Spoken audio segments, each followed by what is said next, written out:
হায়রে জীবন মৃত্যুই শেষ ঠিকানা, পৃথিবীর সবরে মুছে দেবে সেদিন আর কে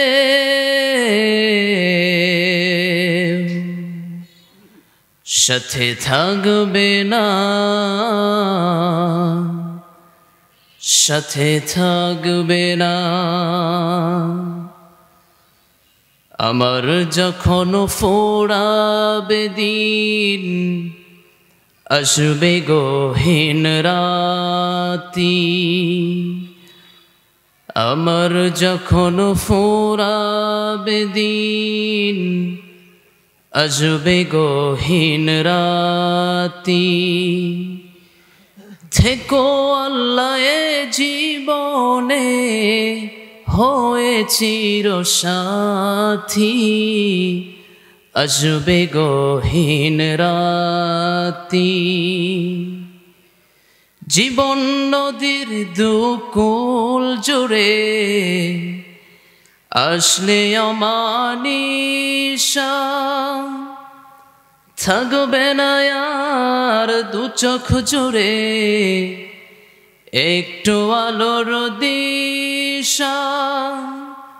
সেদিন আমার, সেদিন আমার, সেদিন আমার আধার ঘরে তুমি আলোর জ্যোতি, আসবে গহীন রাতি।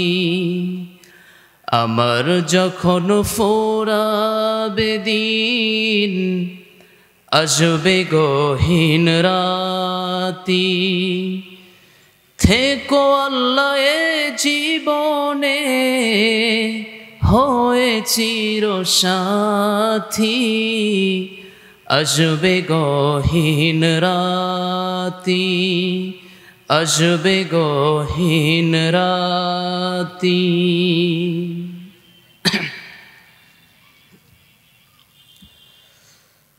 উত্তরাঞ্চলের ঐতিহ্যবাহী জেলা জয়পুরহাট জেলার সদর অন্তর্গত কাশিয়াবাড়ি যুব সমাজ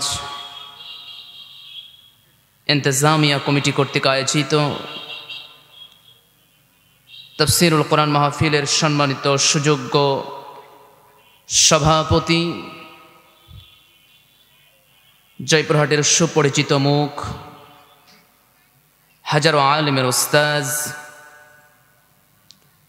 আমাদের মাথার তাজ হযরত মাওলানা মুহাম্মদ আবু জাফর আল্লাহুম্মা ফাক্কিহহু ফিদ্দীন, জোরে বলি আমিন। সহসভাপতিত্ব করছেন মাওলানা মুহাম্মদ মুস্তাফিজুর রহমান। আমরা দোয়া করছি আল্লাহুম্মা ফাক্কিহহু ফিদ্দীন। প্রধান অতিথি গণমানুষের নেতা, শ্রদ্ধাভাজন ব্যক্তিত্ব মুস্তাফিজুর রহমান মুস্তাক, মেয়র জয়পুরহাট পৌরসভা। আমার পূর্বে কথা বলেছেন শ্রদ্ধাভাজন বড় ভাই, আপনাদের সুপরিচিত হাফেজ মাওলানা মুহাম্মদ নূর আলম ভাইয়ের জন্য দোয়া করছি আল্লাহুম্মা ফাক্কিহহু ফিদ্দীন, জোরে বলি আমিন। সামনে বসা দিনী ভাইয়েরা, পর্দার আড়ালে অবস্থানরতা শ্রদ্ধেয়া সম্মানিতা মা এবং বোনেরা, আলোচনার প্রারম্ভিকতায় সালাম দিয়ে শুরু করতে চাই। আসসালামু আলাইকুম ওয়া রাহমাতুল্লাহি ওয়া বারাকাতুহু। সম্মানিত প্রিয় দিনী ভাইয়েরা, সবাই কেমন আছেন? আর একটু জোরে বলা যাবে, কেমন আছেন? আমি একটু ব্যথিত আপনাদেরকে নিয়ে। পঞ্চমতম মাহফিল চলমান, ঠিক কি না? মানে 5 বার চলমান, তাহলে 4 বার হয়ে গিয়েছে। এই যে 4টি বার মাহফিল হয়ে গিয়েছে, ওনারা কি গোরস্থানে আলোচনা করেছেন? আমার কথা কি বুঝতে পারতেছেন না আপনারা? ওনারা কি কাশিয়াবাড়ি কি গোরস্থানে আলোচনা করেছেন, না আপনাদের এই ময়দানে আলোচনা করেছেন? আচ্ছা, তো এই ময়দানে যদি আলোচনা করে থাকেন, এ তো বেহাল একটা দশা। আমাদের আত্মীয়তার চিন্তাধারাটা একটু ছেড়ে দিয়ে আমরা একটু তাফসিরের মাহফিলে একটু যোগদান হই। পাশাপাশি আজকে তো আরো আগে আসার কথা, কারণ আজকের প্রধান অতিথি হচ্ছে ইসালে সোয়াব। আমার কথা বুঝতে পারতেছেন আপনারা? মাহফিল শেষে তাবারকের আয়োজন আছে, তো সেই হিসাবে তো সবাইকে একটু আগে অ্যাটেন্ড হওয়ার কথা। সম্মানিত প্রিয় ভাইরা, পেছনে যারা বসেছেন অনুগ্রহ করে একটু সামনে আসতে হবে। একটু চেপে চেপে বসি, একটু সামনে আসি, আমরা সময় দেই, কথা শুনি। বাইরে যারা ঘোরাফেরা করছেন দয়া করে মাহফিলের প্যান্ডেলে আমরা একটু বসে পড়ি। হ্যাঁ, ওয়ালাইকুম আসসালাম, কেমন আছেন? আলহামদুলিল্লাহ। ওয়ালাইকুম আসসালাম। সম্মানিত প্রিয় ভাইয়েরা, আমি অন্তত আপনাদের কাছে একটা ঘন্টা আমি চেয়ে নিতে চাই। কয় ঘন্টা বলেন? একটা ঘন্টা আমাকে একটু সাপোর্ট দিতে হবে। পারবেন ইনশাআল্লাহ? আরো একটু জোরে বলেন, পারবেন? আরো জোরে বলি ইনশাআল্লাহ। তাহলে আমাকে একটা ঘন্টা সময় দেওয়ার আগে আমি একটু, বাম পাশে যে ভাইগুলো আছেন খুব মনক্ষুণ্ণ হয়ে গেছেন আমার প্রতি, একটু নড়াচড়া করে সামনে বসেন দেখি, সামনে আসেন। আপনাদেরকে দেখলে আমার ভালো লাগবে, না দেখলে প্রেম জমে না। ঠিক আছে কথা আমার? ফেসবুকে যারা প্রেম করেছে, প্রেম করার পরে যারা না দেখিয়ে প্রেম করেছে, আমরা অনেক জায়গায় ফেসবুকে স্ক্রলিং করে আমরা দেখতে পাচ্ছি 27 বছরের জোয়ান বেডি 65 বছরের বেডার সাথে এখন ঘর সংসার করতেছে, কারণ ফেসবুকের প্রেম। কথা বুঝতে পারতেছেন? না দেখলে কি জমে না? প্রেম জমে না। এজন্য আগে দেখতে হবে, তারপরে ভালোবাসা জন্মাতে হবে। সম্মানিত প্রিয় ভাইরা, আমরা এসেছি কোরআন কারীম শোনার জন্য, যা আল্লাহ তাআলার পক্ষ থেকে অবতীর্ণ হয়েছে। এতে কোনো সন্দেহ সংশয় আছে? আরো জোরে বলি, আছে? নাই। যেহেতু আল্লাহ তাআলা সন্দেহ এবং সংশয় দুটাকেই যেহেতু দূর করে দিয়েছেন, আমরা তাহলে এমন একটি কিতাব নিয়ে আলোচনা করব, যেই কিতাবের ধারা, যেই কিতাবের কথা স্বয়ং আল্লাহ নিজেই বলছেন। যদি আল্লাহ নিজে কোনো কথা বলে থাকেন, সেই কথা আমি শুধু আমার মুখ থেকে বের করে দেব। ঠিক আছে আমার কথা? এখন অনেকে আমি কোরআন মানি না, যার কারণে আমার গায়ে লাগবে, এটাই স্বাভাবিক। কারণ এখানে সুদখোরের কথা আছে না? কোরআনে আছে। আমি যদি সুদের বিরুদ্ধে আলোচনা করি, সুদখোর একটু বেজার হবেই, এটা স্বাভাবিক কথা। আমি কোরআনে ঘুষের কথা আছে, আমি যদি ঘুষের আলোচনা করি, ঘুষখোর একটু বেজার হওয়ার কথা, ঠিক কিনা? আমি পর্যায়ক্রমে যতটুকু কথা বলবো, কোরআনের বাইরে থেকে কথা বলবো না ইনশাআল্লাহ। যতক্ষণ কথা হবে কোরআন থেকেই কথা হবে। আল্লাহ আমাদের তৌফিক দান করুক, জোরে বলি আমিন। সম্মানিত প্রিয় ভাইরা, আসুন হেদায়েতের নিয়তে আমরা যারা কোরআন শোনার জন্য এসেছি, আমরা আল্লাহর কাছে শুকরিয়া আদায় করে বলছি আলহামদুলিল্লাহ। আল্লাহ রাব্বুল আলামিন বলেন, ফাবাশশির ইবাদ الذين يستمعون القول فيتبعون أحسنه أولئك الذين هداهم الله وأولئك هم أولو الألباب। ফাবাশশির ইবাদ, আল্লাহ পাক বলছেন ওই মানুষগুলোকে হে রাসূল আপনি সুসংবাদ দিন। কাদেরকে সুসংবাদ দেবেন? যারা কোরআনের মাহফিলে এসে বসে গিয়েছে। শুধু এমন নয় ওই মানুষগুলো শুধু শুনবে কান দিয়ে আর বাম কান দিয়ে বের করে দেবে, এমন নয়। এই মানুষগুলো শুনবে এবং চিন্তা করবে, যা বলেছেন সবটাই আমল করতে হবে। সবটাই কি করতে হবে? আমল করতে হবে। তাহলে আমরা যারা এখানে আছি আগে সিদ্ধান্ত নেই, যা শুনবো আমল করব। বলুন ইনশাআল্লাহ। আরো জোরে বলি ইনশাআল্লাহ। হে রাসূল আপনি সুসংবাদ দিয়ে দেন, ওই সকল মানুষকে আপনি সুসংবাদ দিয়ে দেবেন যাদের কাছে নাকি কোরআনের কথাগুলো শোনার পরে যারা চিন্তা করবে আমরা শুনলাম আর শোনার ভিতরেই কোনো সীমাবদ্ধ এমনটা নয়। আল্লাযীনা ইস্তামিউনাল কওলা ফায়াত্তাবিউনা আহসানা, ওই ব্যক্তিগুলোই আল্লাহর কাছে সবচেয়ে দামি। যেই মানুষগুলো কোরআনের আলোচনা শোনার জন্য বসে যায় আর যারা চিন্তা করে আমরা আমলের নিয়তে শুনবো, আল্লাহ বলে ওই মানুষগুলোকে আমি হেদায়েতের পথ দেখাই। জোরে বলি সুবহানাল্লাহ। সামনে কোরআনের কথাগুলো বলা হবে, তখন তোমাদের দায়িত্ব আর রেসপন্সিবিলিটি হচ্ছে একইভাবে তোমরা কথা শুনবে। শুধুই কথা শুনবে এমনটা নয়, তোমাদের কথাগুলো যেন চাতক পাখির মতো যেন তোমরা তাকিয়ে থাকো। কি বলেন আলেমরা, ওলামায়ে কেরামরা কি মেসেজ দিচ্ছে আমাদেরকে, এটা নেওয়ার পড়ার যোগ্যতা আমাদেরকে থাকতে হবে। শুধু তাই নয়, আল্লাহ যা বলছে এরাদা করতে হবে, যা বলছে শুধু শুনবো এমনটা নয়, মানার মাদ্দা নিয়ে এখান থেকে আমাদের বের হতে হবে। ঠিক কিনা? যদি আমরা বের হতে পারি তাহলে আল্লাহর ভাষায় আমরাই হলো হেদায়েতের, আমরাই হলো দিশারি। হেদায়েত পাবো আমরা, এতে কোনো সন্দেহ নেই। এটাই হলো আল্লাহর চূড়ান্ত কথা। আমি যেই কথাটা আল্লাহ রাব্বুল আলামিন চমৎকার করে বলেছেন, ও পৃথিবীর মানুষরা শুনে রেখে দাও, আমি ওই সকল মানুষকে হেদায়েত দান করব যেই সকল মানুষের ভিতরে 14 কর্মসূচি নিয়ে চলাফেরা করে। আওয়াজ দিয়ে বলতে হবে কয়টা কর্মসূচি? আরো জোরে বলেন। খাওয়া দাওয়া হয়নি আপনাদের? খাওয়া দাওয়ার ব্যবস্থা আছে, কোনো টেনশন নাই, খাওয়া দাওয়ার সব ব্যবস্থা হয়ে যাবে। আমার ভাইয়েরা 14 কর্মসূচি আল্লাহ দিলেন। এই কোরআন আমার নবীজিকে দেওয়া হয়েছে।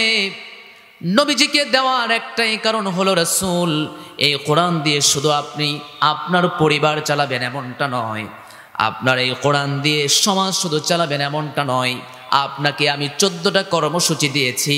14 কর্মসূচি দিয়ে আপনি রাষ্ট্র পরিচালনা করতে পারেন। যদি আপনি 14 কর্মসূচি দিয়ে যদি আপনি রাষ্ট্র পরিচালনা করতে পারেন আর আপনার উম্মতগুলোকে যদি আপনি সংশোধন করতে পারেন, 14 কর্মসূচি নিয়ে আপনার উম্মতগুলো হলো জান্নাতি মানুষ হিসেবে পরিগণিত হয়ে যাবে। জোরে বলি সুবহানাল্লাহ। কেউ যদি মনে করে আমি আমার নবীকে দেওয়া 14 কর্মসূচি যারা প্রতিনিধি আছেন আমি আমার সমাজে প্রয়োগ করব, কেউ যদি মনে করেন আমি রাষ্ট্রে প্রয়োগ করব, কেউ যদি মনে করেন রাষ্ট্র সমাজ সব বাদ আমি নিজে নিজে পালন করব, তাহলে একজন আল্লাহর ওলি হওয়ার জন্য এটাই যথেষ্ট। জোরে বলি সুবহানাল্লাহ। আরো জোরে বলি সুবহানাল্লাহ। কয়টা কর্মসূচি? আরো জোরে বলি কয়টা? 14 কর্মসূচি। এই 14 কর্মসূচি বান্দার জীবনে অতীব গুরুত্বপূর্ণ। এই 14 কর্মসূচির ভিতরেই যদি আপনারা নিজের জীবনটাকে যদি সাজাতে পারেন, আল্লাহর কাছে আপনি সবচেয়ে দামি মানুষ হিসাবে পরিগণিত হবেন। জোরে বলি সুবহানাল্লাহ। আল্লাহ রাব্বুল আলামিন প্রথম কর্মসূচি তার রাসূলকে দিলেন। ও রাসূল, প্রথম কর্মসূচি কি? আল্লাহ রাব্বুল আলামিন সূরাত বানি ইসরাঈল 23 নম্বর আয়াত 3 নম্বর রুকু, ওয়া ক্বাদা রাব্বুকা আল্লা তা'বুদু ইল্লা ইয়্যা। হে রাসূল, আপনার উপরে প্রথম কর্মসূচি হলো ওয়া ক্বাদা রাব্বুকা, আল্লাহ আপনার প্রতি কার্যকর করে নিয়েছেন, আদেশ ফরমায়েছেন। সে আদেশ ফরমানোর বিষয়টা হলো আল্লাহ তা'বুদু ইল্লা ইয়াহু, তাকে ছাড়া আর পৃথিবীতে কোনো মানুষের আনুগত্য চলবে না, ইবাদত চলবে না। কথা বুঝতে পেরেছেন? ইবাদত একমাত্র নিরঙ্কুশভাবে আল্লাহর জন্য খাস করে দিতে হবে। কোনো মানুষের জন্য আপনি ইবাদত করবেন এমনটা নয়। শয়তান আপনাকে চাইবে গোমরা করার জন্য, আপনাকে ধোঁকা দেবে, ডান দিক থেকে ধোঁকা দেবে, বাম দিক থেকে ধোঁকা দেবে, সামনে থেকে ধোঁকা দেবে। একটাই কারণ, ওই মানুষগুলো যেন ইবাদত বন্দেগী না করতে পারে। আল্লাহ রাব্বুল আলামিন বলেন لأقعدن لهم صراطك المستقيم ثم لآتينهم من بين أيديهم ومن خلفهم وعن أيمانهم وعن شمائلهم ولا تجد أكثرهم شاكرين শয়তান চায় পৃথিবীর মানুষদেরকে ডান দিক থেকে ধোঁকা দিয়ে গোমরাহ করে দিয়ে দেবেন, বাম দিক থেকে ধোঁকা দেবেন, সামনে দিক থেকে ধোঁকা দেবেন, পেছন দিক থেকে ধোঁকা দেবেন। আল্লাহ বলে আমার শয়তান যেহেতু চায় সকল দিক থেকে ধোঁকা দিয়ে জাহান্নামে নিয়ে যেতে, আল্লাহ বলেন যতই ধোঁকা দাও না কেন পৃথিবীতে এমন মানুষ রয়েছে যারা ইস্তেকামাত থাকতে পারে ঈমানের প্রতি। আল্লাহ রাব্বুল আলামিন বলেন ইন্নাল্লাযীনা ক্বালু রাব্বুনাল্লাহু সুম্মা ইসতাকামু তাতানাজ্জালু আলাইহিমুল মালায়েকা আল্লা তাখাফু ওয়া লা তাহজানু ওয়া আবশিরু বিল জান্নাতিল্লাতী কুনতুম তুআদুন। শয়তানের টার্গেট হলো আপনাকে গোমরাহ করে জাহান্নামের দিকে নিয়ে যাওয়া। কিন্তু আল্লাহ বলেন আমার পৃথিবীতে অসংখ্য গোলাম রয়েছে, যেই গোলাম শুধু আমার কথাই মানবে এমনটা নয়, শুধুমাত্র ঈমান আনয়ন করেছে, আমাকে রব বলে মেনে নিয়েছে, যত রকমের হাজারো বাধা আসুক না কেন শয়তানের আনুগত্য নয়, আমার আনুগত্য করেই তারা জীবন ধারণ করবে। জোরে বলি সুবহানাল্লাহ। আপনি কি মনে করেছেন এই পৃথিবীকে আপনাকে রং তামাশার জন্য পাঠানো হয়েছে? কথা বলেন না কেন? পাঠানো হয়েছে? বলেন না কেন পাঠানো হয়েছে? তাহলে প্রথম কর্মসূচি হলো হে রাসূল আপনার উম্মতকে আপনি বলিয়ে দিন, আপনার উম্মতের প্রথম মেসেজ হলো তারা যেন আমাকে ছাড়া অন্য কোনো মানুষের যেন ইবাদত না করে, কারণ সৃষ্টি যেহেতু আমি করেছি আর ইবাদতের জন্য হুকুমটা আমি নিজেই দিয়েছি। কে বলছেন? আরো জোরে বলেন কে বলছেন? আল্লাহ রাব্বুল আলামিন সূরা যারিয়াতের ভিতরে বলেন ওয়ামা খালাকাতুল জিন্না ওয়াল ইনসা ইল্লা লিয়াবুদুন। পৃথিবীতে আমি দুটি জাতিকে সৃষ্টি করেছি, এক নম্বরে হলো জিন, এক নম্বরে কি? আরো জোরে বলেন। আচ্ছা আপনারা কি ঘুমে গেছেন ভাই? কথা শুনে আপনাদেরকে মনে হচ্ছে যে আপনাদেরকে স্যালাইন খাওয়ানো লাগবে, খুবই আপনারা দুর্বল। আপনাদেরকে অফার দিয়ে দিলাম পোলা আসবে, তারপরও আপনাদের ভিতরে একটা জোশ নাই। আমি কথা বলতেছি, দেখতেছেন না একটা দুর্বল মানুষ? হুজুরও চিকন আমিও চিকন, কিন্তু কথা হলো আমাকে তো এতগুলো পার্টস এখান থেকে বের করে, আপনি জানেন এটা টানে অনেক মাইক, জানেন না এটা? আমি একটা দুর্বল মানুষ হয়ে যদি এতগুলো পার্টস যদি আমাকে ওইপার পার করে আপনাকে মানে কথাটা বুঝিয়ে দিতে হয়, আপনি ওখান থেকে বুট কালাই মোটর কালাই 12 ভাজা সব খায়ে বসে আছেন, তারপরও আপনি এখান থেকে একটা সাউন্ড দিতে পারতেছেন না। কমিটির ভাইরা বলুক আমি কি খাওয়া দাওয়া করে উঠছি নাকি? খাওয়া দাওয়া করে উঠি নাই, সরাসরি স্টেজে উঠছি। সরাসরি স্টেজে ওঠার পরেও তো খাওয়া দাওয়া কিছু করি না, শুধু মানে পানি খেলাম এখানে এসে। তাহলে আপনারা সাউন্ড দিচ্ছেন না কেন বলেন তো? একটু সাউন্ড দেওয়া যাবে? বলেন যাবে? একটু তাকবীর দেন, লিল্লাহে তাকবীর। আরো জোরে লিল্লাহে তাকবীর। হ্যাঁ তাকবীর দেবেন, পাশাপাশি হচ্ছে সাউন্ড দেবেন। আল্লাহ তাআলা বলেন পৃথিবীর মানুষ শুনে রেখে দাও, আমি তোমাকে অনর্থক কোনো সৃষ্টি করি নাই। আফা হাসিবতুম আন্নামা খালাকনাকুম আবাসা, আমি তোমাদেরকে অনর্থক সৃষ্টি করি নাই, সৃষ্টি করার পেছনে একটা উদ্দেশ্য রয়েছে। এই পৃথিবীতে সামান্য একটা রিক্সা চালককে যদি আপনি প্রশ্ন করেন, ও রিক্সা চালক সারাদিন আপনি কাজ করেন, কাজ করার পেছনে আপনার কারণটা কি? বলবে আমার রুজি রোজগারের অনেক প্রয়োজন, বাড়িতে আমার বিবি রয়েছে, আমার সন্তান সন্ততি রয়েছে, এখান থেকে যে টাকা পাবো সেখানে গিয়ে তাদেরকে আমি কিছু খাওয়াবো, এজন্য এটাই হলো আমার উদ্দেশ্য। অপরদিকে কথা হলো আপনি যদি প্রশ্ন করা হয়, এই মাইক ম্যানকে যদি প্রশ্ন করেন ভাই আপনি ওখান থেকে এখানে আসার কারণটা কি? বলে মাইকের সার্ভিস দেওয়ার জন্য এসেছি। আপনাকেও যদি প্রশ্ন করি ওই রাতের ঘুমকে আপনি আরামের ঘুমকে হারাম করে মনে করে এখানে এসে বসেছেন, উত্তর আপনি একটাই দিবেন, হুজুর কোরআনের কথাগুলো শোনার জন্য এখানে এসেছি। তাহলে বোঝা যায় প্রত্যেকটা কাজের ভিতরে একটা উদ্দেশ্য আছে না নাই? আরো জোরে বলেন আছে না নাই? সকালবেলা আপনার বিবিকে আপনি ডাক দিয়ে বলছেন বিবি তাড়াতাড়ি আপনি একটু খাবারটা রান্না করে দিয়ে দেন। আমি যদি প্রশ্ন করি বিবি তো শায়িত ছিল, শুয়েছিল, আপনি সেই বিবিকে ঘুম থেকে উঠালেন কেন? আপনার জবাব হলো আমাকে অফিসে যেতে হবে, তাড়াতাড়ি রান্না করতে হবে। কথা বলেন ঠিক কিনা? সাধারণ একটা জীবন নিয়ে যদি আপনি উদ্দেশ্যহীনভাবে যদি আপনি না চলেন, আচ্ছা আমার প্রশ্ন হলো যে আল্লাহ তাআলা সৃষ্টির সেরা মাখলুকাত করে আপনাকে আমাকে পাঠিয়েছেন, আওয়াজ দিয়ে একটু বলতে হবে উদ্দেশ্যহীনভাবে না উদ্দেশ্য নিয়ে? আরো জোরে বলি, উদ্দেশ্যহীনভাবে না উদ্দেশ্য নিয়ে? তাহলে উদ্দেশ্য নিয়েই আল্লাহ সৃষ্টি করলেন। এজন্যই তো আল্লাহ সূরা যারিয়াতের ভিতরেই বলছেন আমি কেন সৃষ্টি করেছি জানো? উদ্দেশ্য নিয়েই পৃথিবীতে সৃষ্টি করেছি। আর উদ্দেশ্যের জন্য আমি দুটি জাতিকে সৃষ্টি করেছি। এক নম্বর হলো জিন জাতি। এক নম্বর কোন জাতি? আরো জোরে বলতে হবে, কোন জাতি? দুই নম্বরে হলো মানব জাতি। এই মানব পৃথিবীতে যারা মানুষ বলে যারা বিবেচিত হবে, আল্লাহ তাদেরকে একই আদেশ করছেন, যারা পৃথিবীতে মানুষ তাদের জন্য ইবাদত। ইয়া আইয়ুহান নাসু উবুদু রাব্বাকুমুল্লাযী খালাকাকুম ওয়াল্লাযীনা মিন ক্বাবলিকুম লাআল্লাকুম তাত্তাকুন। এই পৃথিবীতে যারা মানুষ রয়েছে, আমরা কি বলেন? আরো জোরে বলি, আমরা কি? এই পৃথিবীতে যারা মানুষ রয়েছে, আল্লাহ বলছেন ওই সকল মানুষগুলোকে আমি তো আমার ইবাদতের জন্য আমি সৃষ্টি করেছি, অনর্থক তো সৃষ্টি করি নাই। কি এমন দরকার পড়েছে আপনাকে অনর্থক সৃষ্টি করব?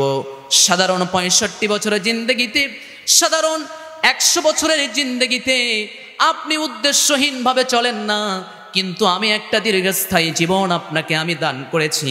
আওয়ালাম নুআম্মিরুকুম মা ইয়াতাযাক্কারু ফীহি ওয়া মান তাযাক্কার ওয়া জাআকুমুন নাযীর।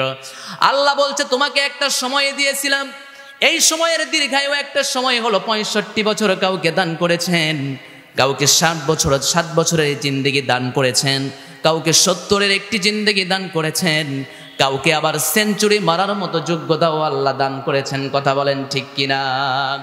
আল্লাহ তাহলে প্রশ্ন করবেন, বান্দা কি মনে করেছ সামান্য একটা পৃথিবীতে এক পা নড়ো না উদ্দেশ্যহীন ভাবে?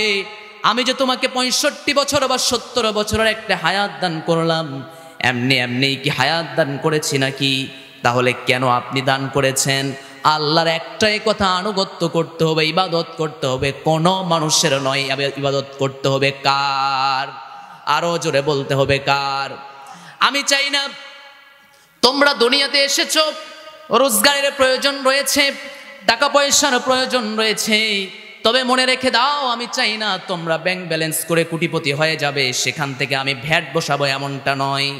শুধু আমি চাই বান্দা হিসেবে আমার আনুগত্য করে চলো, জীবনটাকে সাজিয়ে নিয়ে জান্নাতমুখী হয়ে যাও। জোরে বলি সুবহানাল্লাহ। মা উরিদু মিনহুম মির রিজকিন ওয়া মা উরিদু আন ইউতঈমুন। মা উরিদু মিনহুম মির রিজকি, আমি তোমার কাছ থেকে কোনো রিজিক চাই না। টাকা পয়সা ঢেল করেছো, বাড়ি বিল্ডিং এর উপরে বিল্ডিং বানিয়ে নিচ্ছ, এখানেও হচ্ছে না, সুইস ব্যাংকে পর্যন্ত টাকা জমিয়েছো। বান্দা মনে রেখে দাও তোমাকে এজন্য আমি সৃষ্টি করি নাই। ওয়ামা উরিদু আন ইউতঈমুন, আমি সৃষ্টি করেছি বান্দা আমি তোকে আমার আনুগত্য করে চলবে, আমার ইবাদত করবে, আর জান্নাতি মেহমান হিসেবে জান্নাতে চলে যাবে। জোরে বলি সুবহানাল্লাহ। আরো জোরে বলি সুবহানাল্লাহ। এই যে আপনাকে ইবাদতের জন্য পৃথিবীতে পাঠানো হয়েছে, কিসের জন্য পাঠানো হয়েছে? ইবাদতের জন্য আপনাকে পাঠানো হয়েছে। এখন প্রশ্ন হতে পারে ইবাদত কাকে বলে? ইবাদত কাকে বলে? মা হুয়াল ইবাদাহ, ইবাদতটা কি আসলে? নামাজ, রোজা, হজ, যাকাত, এই 4টাই কি ইবাদত? বা এই 5টাই কি ইবাদত? ইসলামের যে 5টি স্তম্ভ আছে এটাই শুধু ইবাদত? কথা বলেন নাকি? এটাই কি শুধু ইবাদত? যে নামাজ পড়ে, অনেক মানুষ চোর আছে না, নামাজি চোর আছে না? হ্যাঁ, নামাজি চোর আছে। যে রোজা থাকে, রোজার সময় এই যে দেখবেন খাদ্যের দোকানদার খাদ্যে ভেজাল দিয়ে আবার রোজা ঠিকই আছে, তাহলে ও বেটা রোজা আছে, আবার অপরদি কি করছে? খাদ্যে ভেজাল দিচ্ছে, আবার মাপে যুগে কম দিচ্ছে। এই যে একটা টেন্ডেন্সি আমাদের ভিতরে চলে এসেছে, আমরা মনে করি নামাজ, রোজা, হজ, যাকাত আর শাহাদাতের ভিতরে, সাক্ষী দেওয়ার ভিতরে আমাদের ঈমান নিহিত। শুধু কি তাই, ইবাদতের প্রথম হচ্ছে যে আল্লাহ তাআলা যা আদেশ করেছেন, যা নিষেধ করেছেন, এর পূর্ণাঙ্গ একটি স্ট্রাকচারের নাম হলো ইবাদত। আমার কথা কি বোঝা যায় ভাইরা? তাহলে আল্লাহ যা আদেশ করেছেন, যা নিষেধ করেছেন, পূর্ণাঙ্গ একটা স্ট্রাকচারের নাম কি? আরো জোরে বলি কি? আচ্ছা, এক্সাম্পল দিলে আপনি বুঝতে পারবেন। রমজানের রোজা থাকে কি বলেন? ফরজ। সন্দেহ আছে? বলেন। সুস্থ আমরা যারা আছি, যারা আমরা বালেগ হয়েছে, তাদের উপরে রমজানের রোজা থাকে কি? ফরজ। এখন এই যে ফরজ রয়েছে, কেউ যদি চিন্তা করে থাকে যে আমি ঈদের দিনে আমি রোজা থাকবো, তার জন্য কি ওটা ঠিক আছে? বলেন না কেন? তাহলে একদিকে যেমন রোজা থাকা ফরজ, আল্লাহর আদেশ মানা যেমন ফরজ, অপরদিকে তার নিষেধ মানাওটাও কি ফরজ। আসুন, নামাজ পড়া কি? কথা বলেন না কেন? আপনার এখানে নফল, আর জয়পুরহাট কেন্দ্রীয় মসজিদে ফরজ। বলেন না কেন কি ফরজ? নামাজ পড়া হচ্ছে ফরজ। আবার ওই একই কায়দায় সূর্য যখন আপনার মাথার উপরে যখন আসবে, তখন নামাজ পড়া কি হারাম। বলেন না কি হারাম? তাহলে আল্লাহ তাআলার যেখানে হুকুম আছে, অপরদিকে তার যদি নিষেধ থাকে, ওইটাও পালন করতে হয়, ঠিক কিনা? আমার বন্ধুগণ, ইবাদত শুধু আপনি আল্লাহর আদেশ মানবেন, নিষেধগুলো মানবেন না, এমনটা নয়। আল্লাহর কথা হলো আদেশ যেমন আমার, নিষেধও আমার, এই দুইটার সমন্বয় হলো ইবাদত। যেমন আপনাকে আরেকটা এক্সাম্পল দেই, বুঝতে পারবেন। আমি একটি মানুষের সংজ্ঞা যদি আপনাকে বলি, একটি মানুষ কি নিয়ে গঠিত, আপনি বলবেন দুইটা হাত রয়েছে, আপনি বলবেন দুটা পা রয়েছে, বলবেন না? এখানে নাক রয়েছে, দুটো কান রয়েছে, এমনকি আল্লাহ তাআলা তাকে চলাফেরার মতো একটা মাঝের একটা দাড়ি পর্যন্ত দিয়েছেন। আবার যদি আপনাকে জিজ্ঞেস করি ওই মানুষটি পৃথিবীতে চলার জন্য আল্লাহ কি দিয়েছেন, আপনি উত্তর দেবেন তাকে মগজ দিয়েছেন, ঠিক কিনা? আরো জোরে বলেন। ভিতরে এই যে রয়েছে ফুসফুস দিয়েছেন। সমন্বয়ে হলো একটা মানুষ। সমন্বয়ে কি? সমন্বয় হলো একটা মানুষ। ইবাদত হলো তারই নাম। শুধুমাত্র নামাজ আর রোজা, হজ আর যাকাতের ভিতরে নয়। কারণ আমরা দেখেছি কত মানুষ সচিবালয়ে বসে থেকে ওই মাথার উপরে এসি চলে ঠিকই, কলম চলাই ঠিকই, কিন্তু আপনি লক্ষ্য করে দেখবেন নামাজের সময় নামাজ মিস হয় না, কিন্তু ঘুষের টাকা দিলে ছাড়ে না। আছে আছে আছে আমার প্রিয় ভাইয়েরা। আবার লক্ষ্য করে তাকান, অনেক হাজী সাহেব রয়েছে, হজ করে বাড়িতে এসে শুয়ে আছে, নিজের আপন বোনের কোনো খবরও নাই, যাওয়ার সময় মাফ নিয়ে চলে গিয়েছে, এমন হাজী সাহেব নাই। কথা বলেন না কেন? কাশিয়া বাড়িতেও আছে। সব তো আল্লাহর ওলি মনে করছিলাম, আপনারাও এই কাজ করে রাখছেন। আল্লাহ মাফ করে দেখ। জোরে বলি আমিন। আরো জোরে বলি আমিন। তাহলে প্রিয় ভাইয়েরা, মানুষ বলতে যেমন আপনি বোঝেন, তার এতগুলো স্ট্রাকচারের সমন্বয়ে যেমন একটা মানুষ যেমন গঠিত হয়ে যায়, ঠিক তেমনি আল্লাহর ভাষায় হলো শুধু নামাজ, রোজা, হজ, যাকাত শুধু ইবাদত নয়।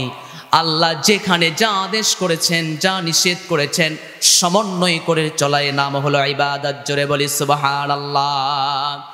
আর পৃথিবীতে যারা ইবাদত হিসাবে পুঙ্খানুরূপে নিজের জীবনটাকে সাজিয়ে নিয়েছে, রব্বুল আলামিন ওই সকল বান্দাকে আবেদ বলে ডাক দিয়েছেন, আর তাদের ঠিকানা হলো জান্নাত। আরো জোরে বলি সুবহানাল্লাহ। সূরাত ফজর 27 নম্বর আয়াত, ইয়া আইয়াতুহান নাফসুল মুতমাইন্নাতু রজিই ইলা রাব্বিকি রাদিয়াতান মারদিয়া ফাদখুলি ফি ইবাদি ওয়াদখুলি জান্নাতি। আল্লাহু আকবার। আল্লাহ বলে, ইয়া আইয়াতুহান নাফসুল মুতমাইন্না, প্রশান্ত আত্মা, চলে যাও জান্নাতের দিকে সন্তোষভাজন মন নিয়ে, আর শামিল হয়ে যাও ফাদখুলি ফি ইবাদি, আমার আবেদ বান্দা যারা রয়েছে তাদের দলে শামিল হয়ে যাও। জোরে বলি সুবহানাল্লাহ। আমরা কি ইবাদত গুজার বান্দা হব? আরো জোরে বলি ইনশাআল্লাহ। আরো জোরে বলি ইনশাআল্লাহ। আল্লাহ তাহলে উদ্দেশ্য কি বলেন? আমাদেরকে পাঠানোর উদ্দেশ্যটা কি? ইবাদত করার জন্য। বলেন কি? ইবাদত করার জন্য। তবে আল্লাহ শর্ত দিলেন। আল্লাহ বলে আমি তোমাদেরকে উদ্দেশ্য একটাই, তোমরা ইবাদত করবে, এটা হলো আমার উদ্দেশ্য, তোমরা আমার ইবাদত করবে। তবে এখানে কথা হচ্ছে আল্লাহ শর্ত দিচ্ছেন। শর্তটা কি? আল্লাহ রাব্বুল আলামিন সূরাতুল বাইয়িনার ভিতরে বলেন, আমরা যদি আল্লাহকে প্রশ্ন করি, আল্লাহ আপনি একটু বলুন, আমরা ইবাদতকারী হতে চাই, আমরা শামিল হতে চাই জান্নাতে, একটু আপনি আমাদেরকে মেসেজ দিন। আমরা যদি সেই শামিল হতে চাই জান্নাতে, আমরা ইবাদতকারীও হতে চাই। কিন্তু কথা হলো মনে বড় দুঃখ, আপনি আবার এখানে আপনি উদ্দেশ্য ছাড়া আবার একটা শর্ত জড়িয়ে দিয়েছেন। শর্তটা কি? সূরাতুল বাইয়িনার ভিতরে আল্লাহ তাআলা বলেন, ওয়ামা উমিরু ইল্লা লিয়াবুদুল্লাহ মুখলিসিনা লাহুদ্দিন। আল্লাহ বলছে ওয়ামা উমিরু ইল্লা লিয়াবুদুল্লাহ, আমি আদেশ করেছি, আমার নির্দেশ হলো পৃথিবীর গোলামরা তোমাদের প্রতি তো একই নির্দেশ, সেই নির্দেশটা হলো মুখলিসিনা লাহুদ্দিন, একনিষ্ঠভাবে আল্লাহর ইবাদত করবে। কিভাবে বলেন? একনিষ্ঠভাবে ইবাদত চলবে, সন্তুষ্ট চিত্তে করতে হবে, বিশুদ্ধভাবে করতে হবে। আমরা আল্লাহকে বললাম, আল্লাহ আমরা তো হেরফেরে কিছু বুঝি না, কিন্তু আমাদেরকে একটু বোঝায়া দেন। আমাদের কি করেন? আমরা সরল সাদা মানুষ, আল্লাহ আমরা কিছু বুঝি না, একটু বোঝায়া দেন। এই বিশুদ্ধ হওয়ার জন্য আমাদের কাজটা কি? আল্লাহ রাব্বুল আলামিন বলেন, বান্দা শুধু ইবাদত করলেই হবে না, সৃষ্টি যেহেতু করেছি তোমাকে ইবাদত করার জন্য, আর তুমি মনে করছো ইবাদত করে জান্নাতে যাবে, এমনটা নয়। ওয়াবুদুল্লাহ ওয়ালা তুশরিকু বিহি শাইআ ওয়া বিল ওয়ালিদাইনি ইহসানা। আল্লাহু আকবার। আল্লাহ বলে আমি শর্ত জুড়ে দিলাম, ওয়াবুদুল্লাহ ওয়ালা তুশরিকু বিহি শাইআ, ইবাদত করবে, ঠিক আছে, আমার ইবাদত করে দুনিয়ার জীবনটা কাটিয়ে নেবে, কিন্তু আল্লাহর প্রথম শর্তই হলো ইবাদত করতে গিয়ে যেন শিরিক মিশ্রণ না হয়ে যায়। সাবধান, কারণ কি জানো? শিরিক মিশ্রণ যদি করে ফেলো তাহলে তোমাদের ঈমান আর আমলগুলো বাতিল হয়ে যাবে, ঠিক কি না? আমার প্রিয় ভাইয়েরা, তাহলে ইবাদতের জন্য পাঠালেন, আবার আল্লাহ শর্ত জুড়ে দিলেন, এই শর্তের ভিত্তিতে তোমাদের আসতে হবে। যদি তোমরা না এসে যাও তাহলে তোমাদের আমলগুলো তোমাদের যেন ফানুসের মতো উড়িয়ে যাবে। আল্লাহ রাব্বুল আলামিন চমৎকার করে বলেন, যারা ইবাদত করে আবার শিরিকও করে, এমন মুসল্লি কি বাংলাদেশে আছে না নাই? আরো জোরে বলেন, আছে না নাই? ইবাদত করে আল্লাহর, কিন্তু চাই হলো পীরের কাছে, এমন লোক আছে না? ইবাদত করে আল্লাহর, সন্তান হয় না 5 থেকে 7 বছর ধরে, কিন্তু দেখবেন খাজা বাবার মুরিদ কিন্তু ছাড়ে নাই। এখান থেকে যতগুলো বাস রয়েছে 3-4টা বাস ভাড়া করে চলে গিয়েছে মহাস্থান ঘরে। আছে আছে আছে। ওমা আনতা বিমুসমিইন মান ফিল কুবুর, যে কবরে আছে সে তো কিছু শোনেই না, আপনি চেয়ে কি করবেন, ঠিক কি না? অবাক হয়ে গেলাম, একজন নামধারী আলেম বাংলাদেশে, এই যে এসএসসি চলমান পরীক্ষার্থী, ঠিক না? এসএসসিতে চলমান পরীক্ষা হচ্ছে, একজন আল্লাহর ওলির কবরের কাছে গিয়ে বলছেন, একজন আলেম কিন্তু দাবিদার, তিনি বলছেন, এই যে আমি এতগুলো ছেলেপেলে নিয়ে আসছি, বাবা আপনি একটু করে দেন, এদের পরীক্ষাগুলো যেন ভালো হয়। নাউযুবিল্লাহি মিন যালিক। আরো জোরে বলি নাউযুবিল্লাহ, আরো জোরে বলি নাউযুবিল্লাহ। ইসলামী হুকমত যদি বাংলার এই 56,000 ভূখণ্ডে থাকতো, এগুলো আলেমদের জন্য বাহিরে নয়, জেলখানায় বিদ্যমান হয়ে যেত। কথা বলেন ঠিক কিনা? কারণ একটি কথা, সেটি হচ্ছে শিরকের সাথে মুসলমানদের সম্পর্ক ইতিপূর্বেও নাই, কিয়ামত পর্যন্ত থাকবে। আরো জোরে বলি থাকবে না। আমার প্রিয় ভাইয়েরা, মা বোনদের ভিতরেও এই স্বভাব বেশি আছে। আছে মা বোনদের ভিতরেও এই স্বভাবটা সবচেয়ে বেশি। একটু কিছু হলেই যেন তারা হাইপার হয়ে যায়, কন্ট্রোল করতে পারে না। একটু কিছু হয়ে গিয়েছে, হাইপার হয়ে গিয়েছে, তারা চলে গিয়েছে শিরকের ভিতরে ঢুকে পড়েছে। মান হালাফা বিগাইরিল্লাহ ফাকাদ আশরাক, আল্লাহর নামে কসম করা বাদ দিয়ে শিরিক করে, মানে অন্য নামে কসম করা শুরু করে দিয়েছে। আবার মানতের ক্ষেত্রেও আল্লাহকে বাদ দিয়ে পীরের নামে মানত করা শুরু করে দিয়েছে। এমন মানুষ আছে না? স্পষ্ট কথা হলো, আল্লাহ ছাড়া অন্য কোনো মানুষের নামে মানত করা স্পষ্ট হারাম, হারাম, হারাম। কথা বলেন ঠিক কিনা? তাহলে আমরা মানত হবে কার নামে?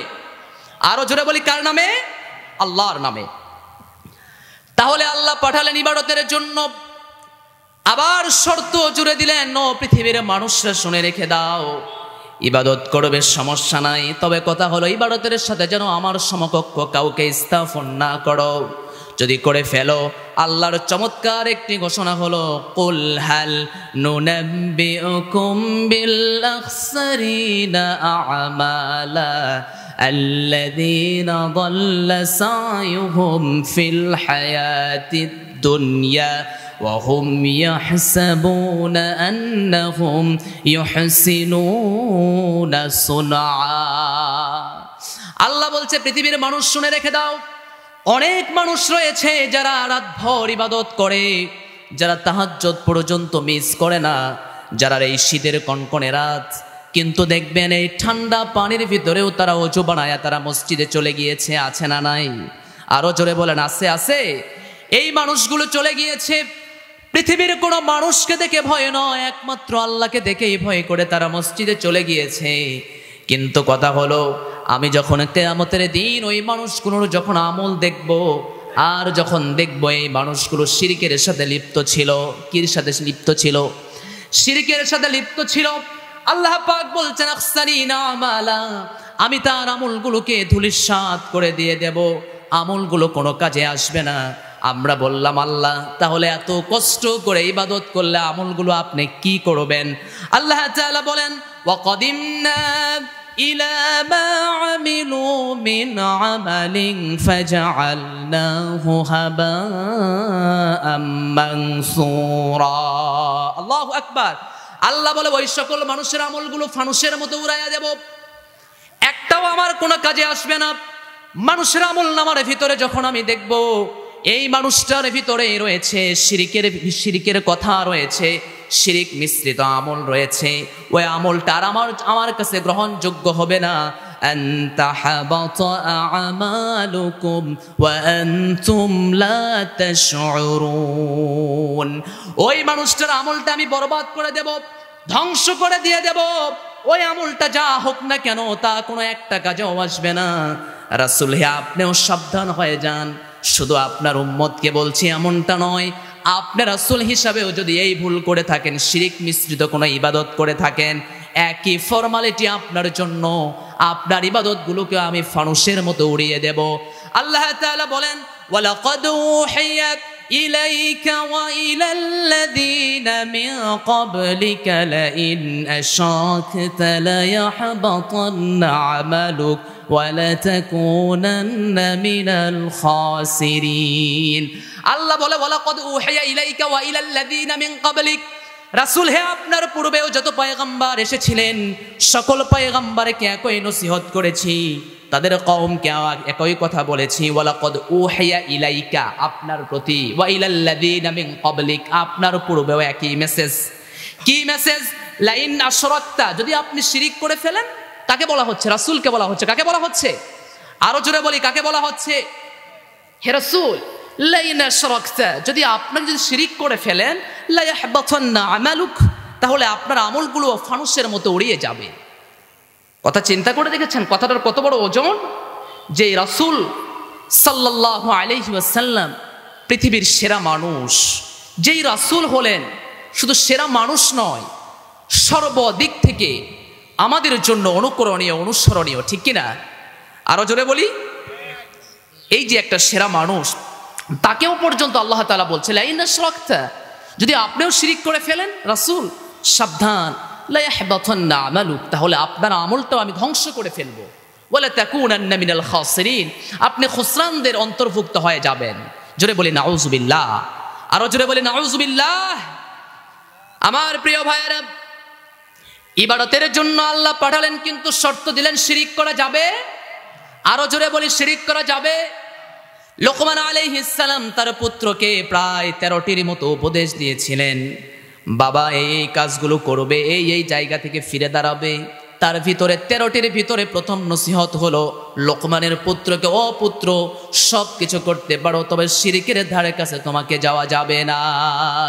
إذ قال لقمان لابنه لا تشرك بالله إن الشرك لظلم عظيم ও লোকমান ডাক দিয়ে বলে, ও বাবা শোনো, সকল কিছুর গুনাহ মাফ হয়ে যায়, সাবধান হয়ে যাও, ওই গুনাহ তোমার দ্বারা যেন না হয়ে যায়। কোন গুনাহ? যেই গুনাহ করলে তোমাদের কোনো ক্ষমা নেই। ইন্নাল্লাহ লা ইয়াগফিরু আন ইউশরাকা বিহি ওয়া ইয়াগফিরু মা দুনা যালিকা লিমান ইয়াশা। আল্লাহ বলে সব গুনাহ মাফ করে দেব, তবে একটি কথা হলো, ওই গুনাহ আমি মাফ করব না যেই গুনাহ আমার সামনে শিরিক মিশ্রিত হয়ে আমার সামনে চলে আসবে, এমন গুনাহ আমি মাফ করতে পারবো না। এক বালতি দুধের ভিতরে যেমন একটা লেবুই যথেষ্ট হয়ে যায়, হাজার রকমের পাহাড় পরিমাণ আমলের ভিতরে এক ফোঁটা শিরিক থাকলেই তা বরবাদ হয়ে যায়, ঠিক কিনা? আমার বন্ধুগণ, আমরা শিরকের পক্ষে না বিপক্ষে? কথা বলেন না কেন? বিপক্ষে। হ্যাঁ, কথা হুঁশ জ্ঞান ঠিক রেখে বলেন, শিরকের পক্ষে না বিপক্ষে? আরো জোরে বলতে হবে, শিরকের পক্ষে না বিপক্ষে? আমরা হলো শিরকের বিপক্ষে। কারণ হলো আমাদের পিতা ইব্রাহিম আলাইহিস সালাম ছিলেন শিরকের বিপক্ষে। এজন্যই তো আলেমরা স্টেজে উঠলে ভাস্কর্য আর মূর্তির বিরুদ্ধে কথা বলে, ঠিক কিনা? কথা বুঝতে পেরেছেন? আমরা কেন বিরুদ্ধে? কারণ আমাদের ইব্রাহিম আলাইহিস সালাম জাতির পিতা ছিলেন। কি ছিলেন?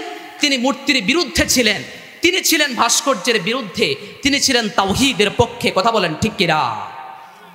আমার বন্ধুগণ, তাহলে আল্লাহর কথা ইব্রাহিম আমাদের জন্য অনুসরণীয় কোন দিক থেকে? নবী ইব্রাহিম আলাইহিস সালামকে আল্লাহ তাআলা মুসলিম মিল্লাতের জন্য তিনি পিতা বানিয়েছেন, এটা চরম সত্য কথা। মিল্লাতা বিকুম ইব্রাহিম হুয়া সাম্মাকুমুল মুসলিমিন। প্রথম কথা হলো, ইব্রাহিমকে তোমাদের জন্য নেতা বানিয়েছি। সেই ইব্রাহিম আলাইহিস সালাম তার বাবার সাথে বাক বিতণ্ডা শুরু হয়েছে শুধুমাত্র ডিভাইডেড হওয়ার একটাই কারণ, বাবা ছিল মুশরিক আর তিনি ছিলেন তাওহীদের পক্ষে। জোরে বলি সুবহানাল্লাহ। বাবার সামনে দাঁড়িয়ে কথা বলছেন, ও বাবা, তুমি যদি মনে করে থাকো তুমি যা যা নিজের হাত থেকে তৈরি করে থাকো এগুলো তোমার কোনো কাজে আসবে, তাহলে বড্ড ভুল করে ফেলবে।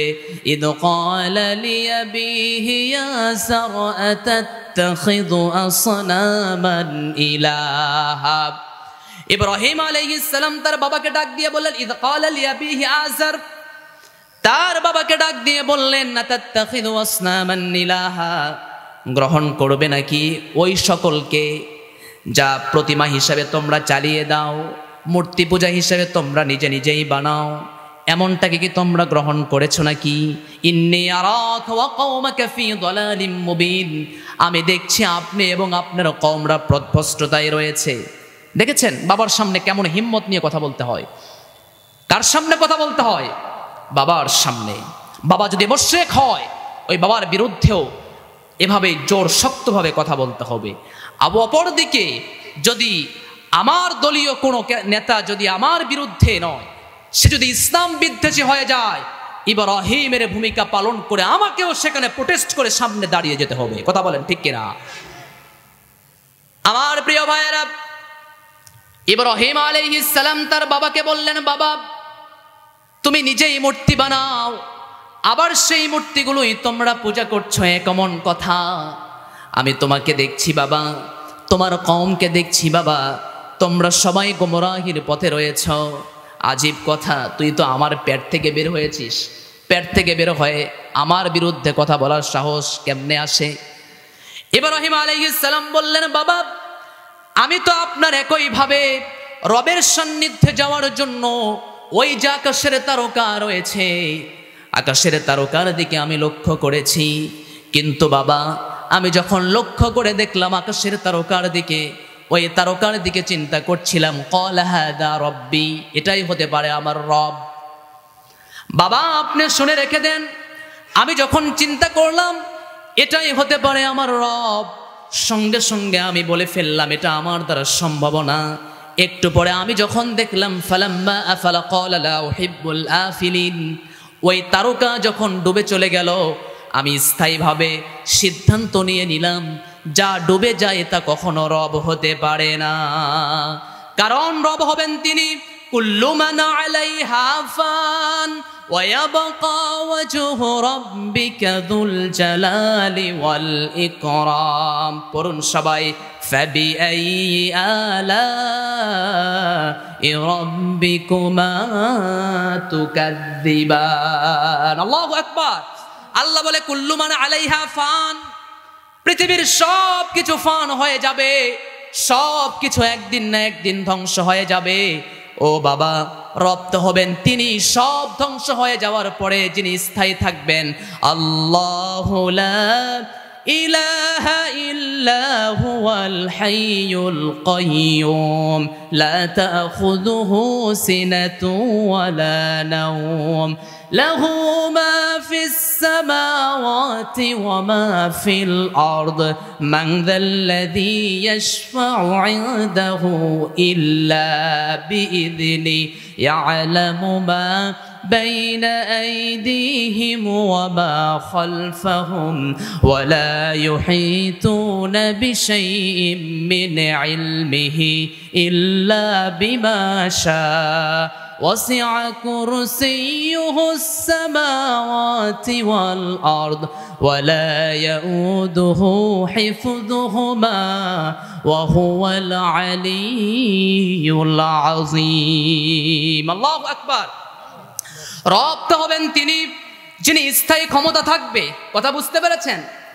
আমাদের মতো নয় 5 বছর ক্ষমতা আছে, 10 বছর পরে চলে যাবে, এমন তো রব নয়। আমার রব হবেন তিনি আরশে আজিমে স্থায়ী থাকবেন এবং সেখান থেকেই পুরা পৃথিবীকে ডিরেকশন দিয়ে পরিচালনা করবেন। জোরে বলি সুবহানাল্লাহ। আমার প্রিয় ভাইয়েরা, নবী ইব্রাহিম আলাইহিস সালাম তার বাবাকে বললেন, বাবা আমি যখন ওই তারকার দিকে তাকালাম, লক্ষ্য করে যখন দেখলাম ওই তারকা অস্তমিত হয়ে যাচ্ছে, বাবা বিশ্বাস করো, দিল আমার সাক্ষী দিচ্ছে, যা অস্তমিত হয়ে যায় তা কখনো প্রভু হতে পারে না। একটু পরে তাকায় দেখলাম ওই আকাশের ভিতরে চাঁদ দেখা যায়। আমি তখন চিন্তা করলাম এটাই রব হতে পারে। ফালাম্মা রাআল কমারা বাযিগান ক্বালা হাযা রাব্বি হাযা রাব্বি, এটাই রব হতে পারে। আমি যখন আকাশের চাঁদ দেখলাম মনে করলাম এটাই কি হতে পারে? রব হতে পারে। আজীব কথা। আচ্ছা বলেন, চাঁদ কি ডোবে না? কথা বলেন না কেন, ডোবে না? অবশ্যই ডোবে। শুধু ডোবে? অবশ্যই ডোবে, ঠিক কি না? বাবাকে বলছেন, বাবা ওই রাতের যখন আধারে দেখলাম চাঁদটা নিভৃতে যখন জ্বলতে লেগেছে, আমি মনে করেছিলাম হাদা রব্বি, এটাই আমার রব হতে পারে। কিন্তু একটু পরে দেখি ওই চাঁদটাও যখন অস্তমিত হয়ে গিয়েছে, ডুবে গিয়েছে, সঙ্গে সঙ্গে আমার মনে হয়ে গিয়েছে যা ডুবে যায় তা কখনো আমার রব হতে পারে না। সকালবেলা বের হয়ে পড়লাম রবকে, সঙ্গে সঙ্গে বের হয়ে পড়লাম, দেখি আস্তে আস্তে পূর্ব দিক থেকে একটা সূর্য উদিত হয়ে সামনের দিকে আসছে। আমার বড় মনে আশা জাগলো এটাই রব হতে পারে। কারণ হচ্ছে তারকা একটু ছোট, তারকার চাইতে চন্দ্র একটু বড় দেখতে, আবার ওই চন্দ্রের চাইতে সূর্য আর একটু বড়। ফালাম্মা রাআশ শামসা বাযিগাতান ক্বালা হাযা রাব্বি হাযা আকবার। আল্লাহ বলছে শোনো, ইব্রাহিমের মুখ থেকে কি বের হয়েছিল? ইব্রাহিম ডাক দিয়ে বলে, ও বাবা আমি যখন লক্ষ্য করে দেখলাম আকাশের ওই সূর্যটা, আমারও তখনও মনের ভিতরে একটাই চাহনি, একটাই চাহিদা হলো, আমার বিশ্বাস এটাই রব হতে পারে।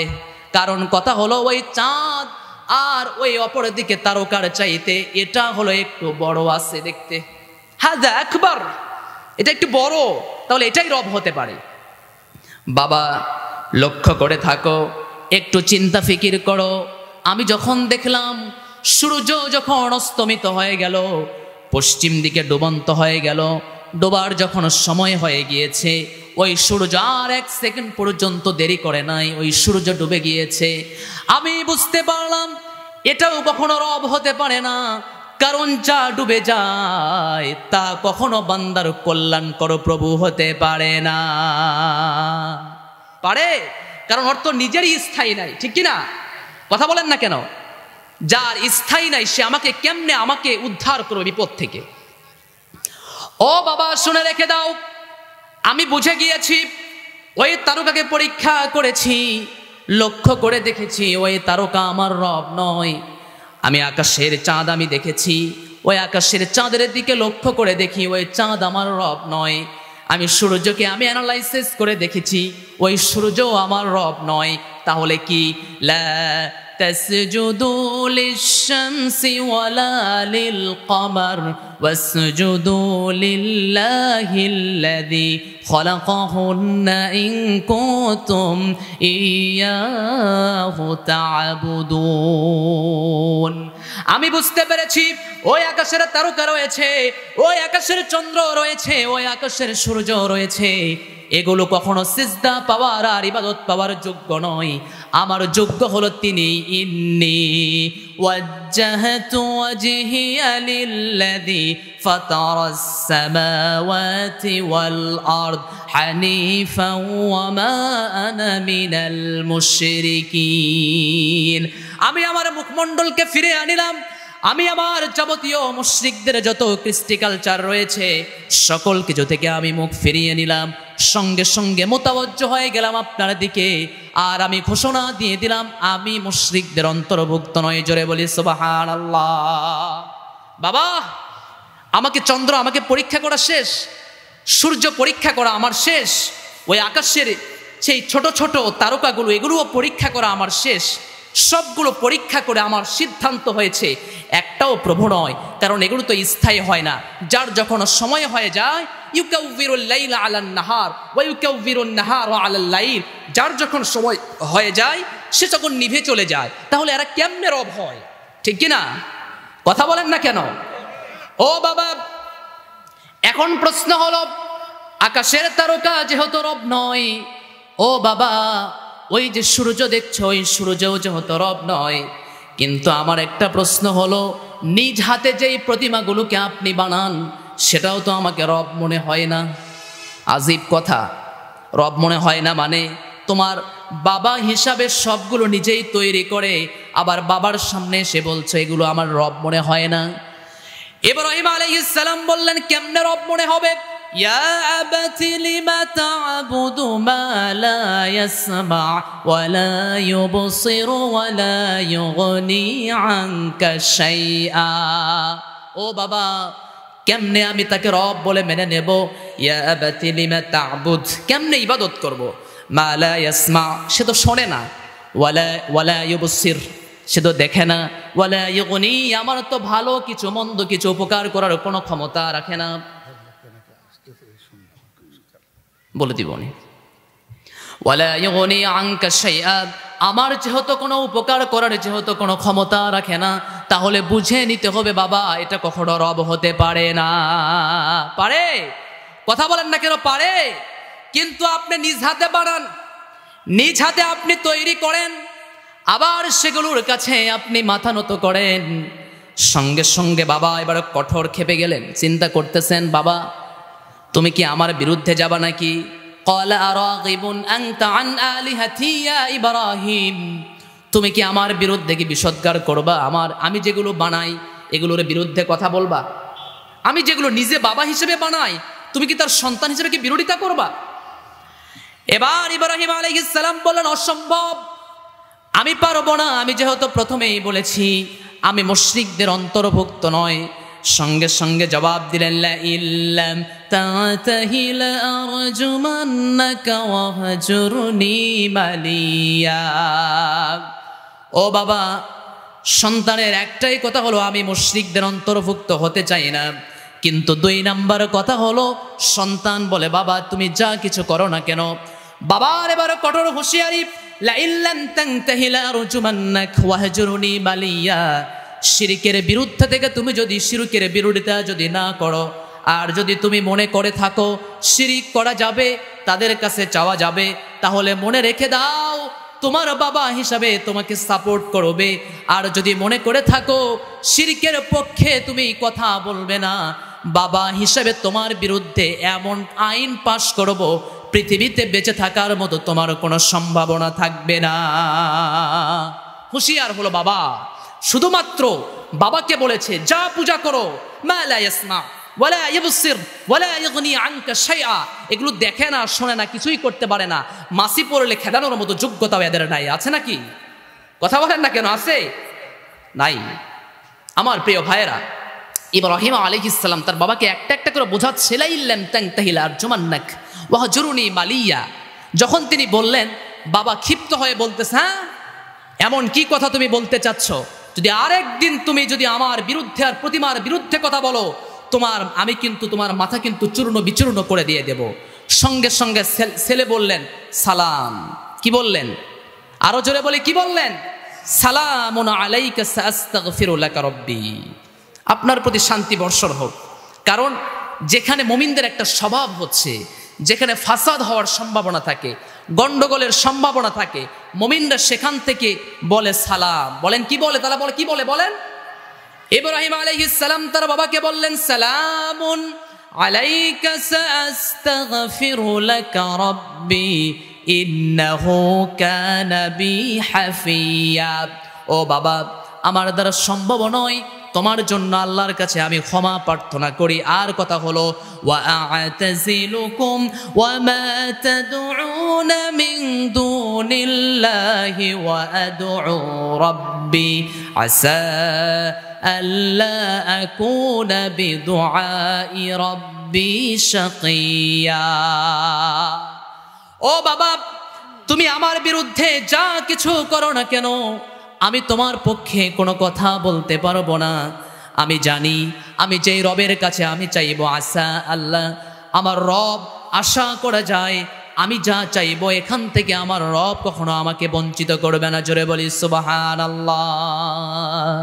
তোমারই দয়ায় খেয়ে পড়ে করছি হাজার পাপ, পাপের বোঝা মাথায় নিয়ে বাড়ছে অনুতাপ। অসুর ঝরা মিনতি ওগো, অসুর ঝরা মিনতি ওগো, ক্ষমা করে দাও। হেরার আলো পাপের কালো নাও মুছিয়ে নাও, আমার জীবন তোমারই রঙে দাও রাঙিয়ে দাও। বলুন না আমিন। ইব্রাহিম আলাইহিস সালাম বললেন আশা করা যায় আমি রবের কাছে যা চাইবো আমার রব কখনো আমাকে বঞ্চিত করবেন না। কিন্তু একটা কথা হলো যে ইব্রাহিম বাবার সামনে দাঁড়িয়ে বললেন রব আমাকে বঞ্চিত করতে পারে না, কিন্তু সেই ইব্রাহিমের সন্তান হিসাবে আমরা রবকে বাদ দিয়ে অন্য জায়গায় আমরা চিন্তা করি। আসি না নাই? আসি আসি আসি বলেন। ইব্রাহিম আলাইহিস সালাম বললেন যে আমি আল্লাহর কাছে যা চাইবো আল্লাহ আমাকে বঞ্চিত করবেন না, কিন্তু আমরা কার কাছ থেকে আমরা মনে করি? আল্লাহর কাছ থেকে আমরা বঞ্চিত মনে করছি, যার কারণে মাজারে আজকে মসজিদে হওয়া দরকার ছিল ভিড়, সেই ভিড়টা কেটে গিয়েছে কোথায়? আরো জোরে বলি কোথায়? এজন্যই তো হিন্দুরা ধরছে মা এই মা সেই মা, যত রকমের মা ওদের আর যত রকমের বাপ হলো আমাদের। বুঝেন নাই কথা আমার? এই বাবা বদনা বাবা, আস্তাগফিরুল্লাহ। এই যে নরসিংদীর এই রোডে আপনি যাবেন বদনা বাবা, চিন্তা কখনো করে দেখেছেন? বদনাকে রেখে যে জাতি বাবা পর্যন্ত মানে বসায় দিতে পারে, এ জাতির দুর্ভোগ কপালে আর কি আছে বলেন? তাহলে বদনা বাবা, ইয়ালি বাবা, শালি বাবা, যত রকমের বাবা হলো মুসলমানরা ধরেছে। অথচ আল্লাহকে ডাকার জন্য কোনো বাবার প্রয়োজন নাই, আল্লাহকে চাইলে এমনিতেই হয়ে যায়। কথা বলুন ঠিক কিনা? কারণ আল্লাহ আমাদের এই যে শাহরগ রয়েছে, এই শাহরগের চাইতেও নিকটবর্তী আছেন। জোরে বলি সুবহানাল্লাহ। সম্মানিত প্রিয় ভাইয়েরা, এই যে ইব্রাহিম আলাইহিস সালাম কারো কাছে চান নাই, তিনি জানেন আমার রব আমাকে নিরাশ করবেন না, এজন্য তিনি আল্লাহর কাছে সব কিছু চেয়েছেন। কথা বুঝতে পেরেছেন? এই যে আপনাদেরকে একটা প্রশ্ন করি, একটা প্রশ্ন করব, কথা বলেন না কেন? করা যাবে? মাইন্ড করবেন না তো? মাইন্ড করা যাবে না, মাইন্ড করলে এই প্রশ্ন করব না। আপনাদের এলাকায় কুকুর আছে না ভাই? হ্যাঁ, আছে। আচ্ছা, আপনারা কখনো দেখছেন এই কুকুর মাজারে গিয়া বসে আছে যে আমাকে সন্তান দাও, এরকম নজির আছে? হ্যাঁ, আপনার দরকার বছরে একটা, আর কুকুর যে প্রত্যেক বছরে 3 থেকে 4টা ডেলিভারি দিচ্ছে। কুকুরে মাজারে না গিয়েও সেখানে ডেলিভারি আল্লাহ দেওয়াচ্ছে 3 থেকে 4টা। আর আপনি আর আমি কেমন ইমানদার হইছি, কুকুরের চাইতে আমরা কি শ্রেষ্ঠ নয়? কথা বলেন না কেন, শ্রেষ্ঠ নয়? কুকুর তো নিকৃষ্ট প্রাণী, আর আমরা উৎকৃষ্ট প্রাণী। আমরা উৎকৃষ্ট হবার পরেও আমরা মাজারে দৌড়াই, আর ওই নিকৃষ্ট কুকুর ওই জানে যে সন্তান দেওয়ার মালিক ওই মাজারওয়ালা নয়, সন্তান দেওয়ার মালিক হলো আল্লাহ। কথা বলেন ঠিক কিনা? এজন্য কুকুরের পেট থেকে বছরে বছর 3 থেকে 4টা বের হচ্ছে, সমস্যা হচ্ছে না।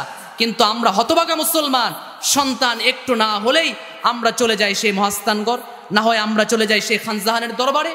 আপনি ওলিদের কবরে আপনি শ্রদ্ধা করবেন, জিয়ারত করবেন, সমস্যা নেই, তবে সেজদা এবং চাওয়ার ক্ষেত্রে সাবধানতা অবলম্বন করতে হবে। কথা বলেন ঠিক কিনা? আমার প্রিয় ভাইয়েরা, ইব্রাহিম আলাইহিস সালাম তিনি যা চেয়েছেন আল্লাহ তাআলা কখনো নিরাশ করেন নাই। তিনি 80 থেকে 87 বছর পর্যন্ত আল্লাহর কাছে চেয়েছেন রব্বি হাবলি মিনাস সালিহিন, রব্বি হাবলি মিনাস সালিহিন। আপনার আমার বিবাহ হওয়ার পরে 5 বছর সন্তান না হয়ে গেলে আমরা মাজারে দৌড়াই, কিন্তু ইব্রাহিম আলাইহিস সালামের তো এই যে 80 থেকে 83 বছর পর্যন্ত সন্তানই নাই। কথা কি আপনারা বুঝতে পারতেছেন কথা আমার? তাহলে তিনি কোথায় গিয়েছিলেন? তিনি আল্লাহর কাছে চেয়েছিলেন। লক্ষ্য করে তাকান, তিনি আল্লাহর কাছে বারবার বললেন রব্বি হাবলি মিনাস সালিহিন, রব্বি হাবলি মিনাস সালিহিন। অপরদিকে জাকারিয়া নবীর নাম শুনেছেন না? তাফসীর ইবনে কাসিরের ভিতরে এসেছে 77 বছর পর্যন্ত আল্লাহ তাকে সন্তান দেননি। কত বছর পর্যন্ত? আরো জোরে বলি, কত বছর পর্যন্ত? 77 বছর পর্যন্ত জাকারিয়া নবীকে সন্তান দেন নাই। ওই জাকারিয়া নবীকে আল্লাহকে ছাড়া অন্য কারো কাছে চাইছে? তাহলে আপনি আমি কেন, কোন পর্যায়ে আমরা গিয়েছি যার কারণে বিয়ে করার 6 বছর পরে, বিবাহ শাদীর 6 বছর পরে বা 8 বছর পরে, 10 বছর পরে আমরা মাজারের দিকে মোতাবজ্জ হয়ে যাই? এখনো তো আমার বয়স 83 বা 77 হয় নাই। কথা বলেন ঠিক কিনা?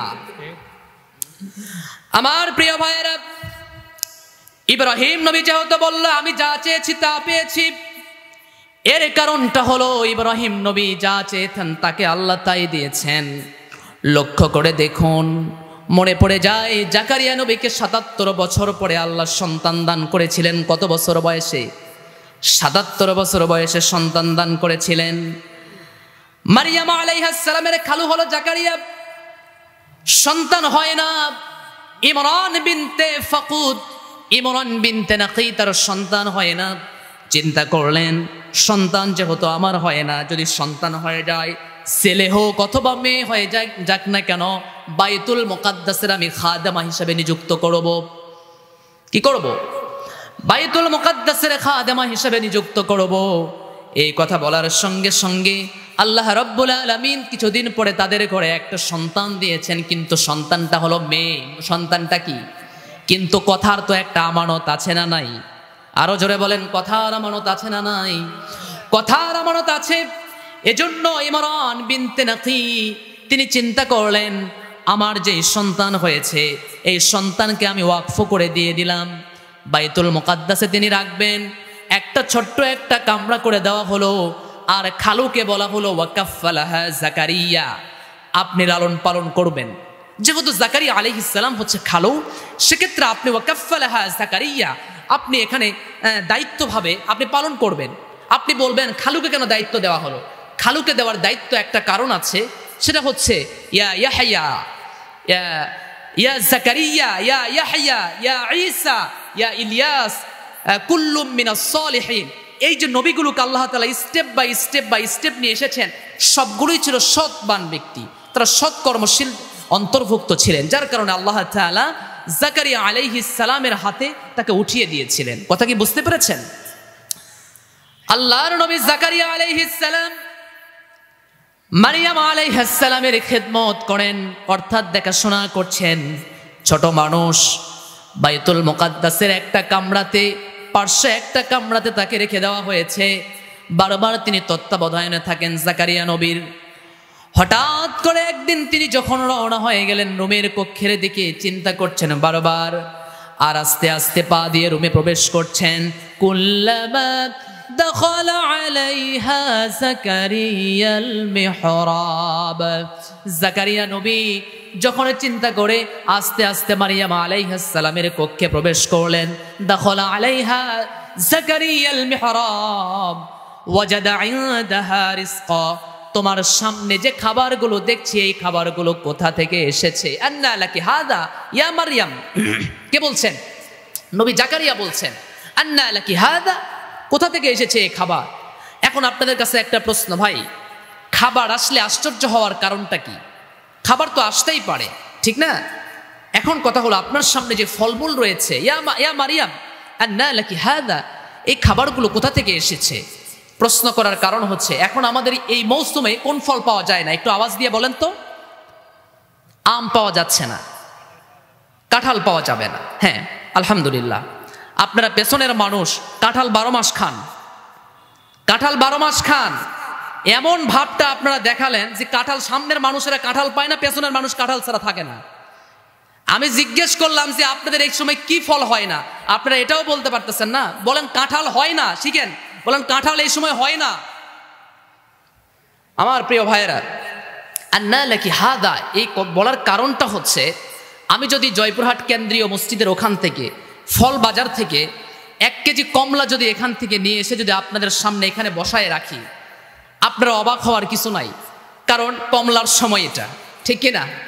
আপেল যদি রাখি বলবেন এটা আপেলের সময় দেখে আপেল হুজুর রাখছে। এখন আমি যদি এখানে কয়েকটা কাঁঠাল এনে রাখি বা আম কয়েকটা রাখলাম, নাকফজলি আমটা এখানে রাখলাম, নাকফজলি আমটা এখন হবে না, তো নাকফজলি আমটা এখানে রাখলাম, অনেক এখানে শ্রোতা দাঁড়ায় বলবেন হুজুর এই আমটা কই পাইলেন? এটা তো এই সময়ের না, তো এই অমৌসুমে কেমনে আপনি মৌসুমের ফলটা পাইলেন? কথা বলেন ঠিক কিনা? মারিয়াম আলাইহিস সালামকে জিজ্ঞেস করলেন, ও মারিয়াম আন্না লাকি হাদা, তোমার কাছে যে খাবারগুলো দেখছি এই খাবারগুলো কোথা থেকে এসেছে? প্রশ্ন আমার একটাই, ওই কিশোরী নারী একটাই জবাব, ক্বালাত হুয়া মিন ইনদিল্লাহ। সুবহানাল্লাহ, এটি সাধারণ কোনো মানুষের পক্ষ থেকে নয়, এটি হলো আল্লাহর পক্ষ থেকে এসেছে। আর আমার রব যাকে চান, ইন্নাল্লাহা ইয়ারযুকু মান ইয়াশাউ বিগাইরি হিসাব, আর আমার রব যাকে চান অগণিত রিজিক দিয়ে তাকে ধন্য করে দেন। জোরে বলি সুবহানাল্লাহ। সম্মানিত প্রিয় ভাইয়েরা, আমরা যতটুকু ইবাদত করব আমাদের ইবাদতটা কম, কারণ আমরা সাধারণত মানুষ, আমরা ইনসান, আমাদের সাধারণ অনেক ভুল রয়েছে। এই ভুল থেকে আমাদের ইবাদতটা অনেক কম হয়ে থাকে।